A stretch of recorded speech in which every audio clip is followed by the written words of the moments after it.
وعلى أصحابه میرا سلام ہو سکینہ کے زخمی کانوں پہ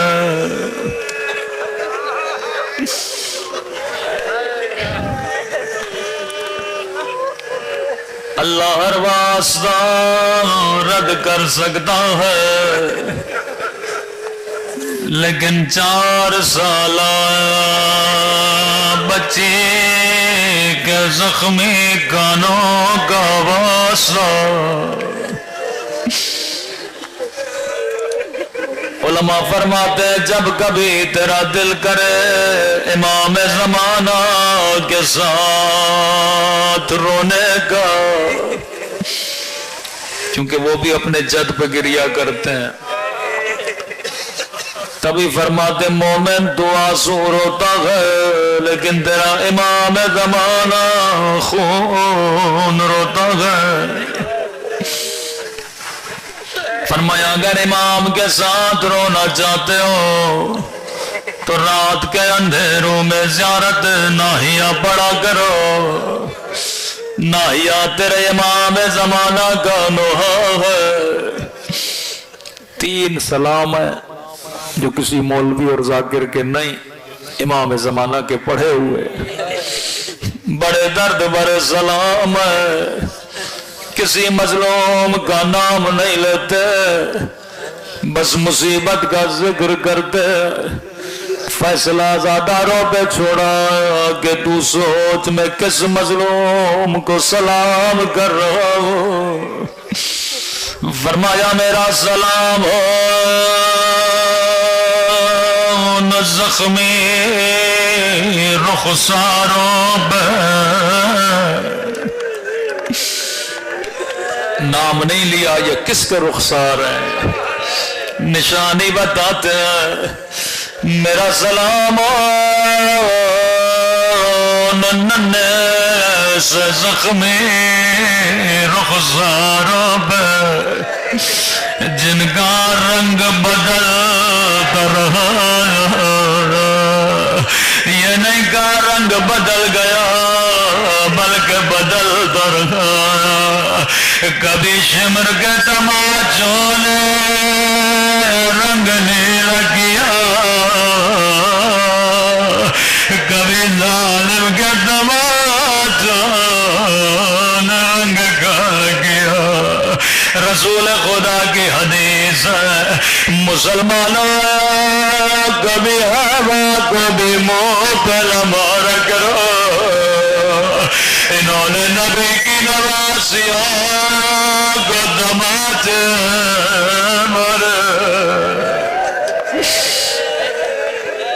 زندان شام میں جب بابا کا کٹا ہوا سر سکینہ کی گودی میں آیا، رو رو کے کہنے لگی میرا غریب الوطن بابا، او میرے 3 دل کے پیاسے بابا، بابا ذرا آنکھیں کھولو، ذرا سکینہ کے زخمی رخسار دیکھو۔ او بابا میرا رخسار چھوٹا تھا لیکن شمر کا ہاتھ بڑا تھا۔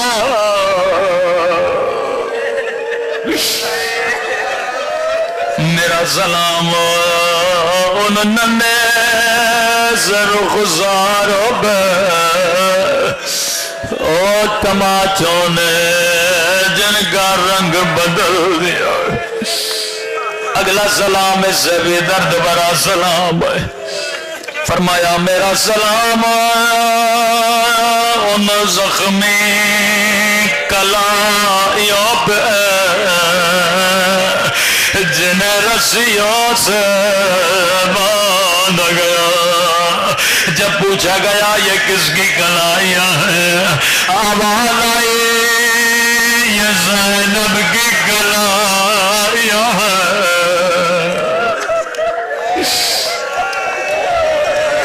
میں نے بڑے بڑے ذاکروں سے پوچھا بی بی زینب پہ بڑی مصیبت آئے، لیکن امام زمانہ نے بندی کلائیوں کو کیوں یاد کیا؟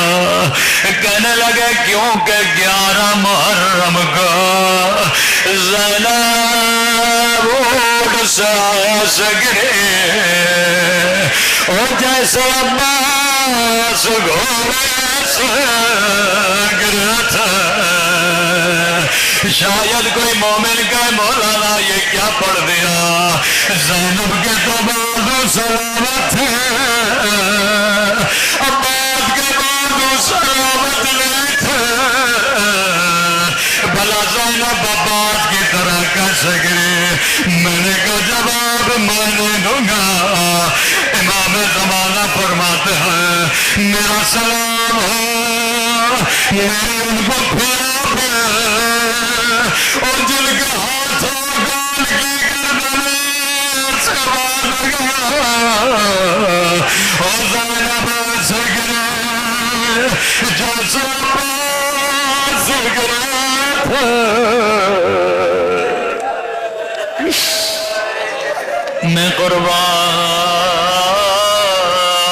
ان زخمی گلائیوں پہ میرا سلام ان زخمی رخساروں پہ جن کا رنگ بدل گیا، میرا سلام ان زخمی گلائیوں پہ جنہیں پسے گردان باندھ گیا۔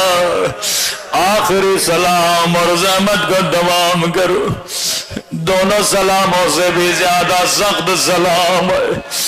فرمایا میرا سلام ان خشک ہونٹوں پہ، میرا سلام ان پھٹے ہوئے ہونٹوں پہ۔ اللہ جانے یہ کس مظلوم کے ہونٹ ہے، خود اشارہ دے کے سمجھاتے ہیں۔ فرمایا میرا سلام ان خشک ہونٹوں پہ اور جن پہ ظالم چھری مار رہا تھا۔ اللہ جانے زین العابدین پہ کیا گزرے، مولا آپ کو وہ ہوٹ یاد ہے، لیکن میں کہوں میرا سلام ہے ان ننھی سی آنکھوں پہ اور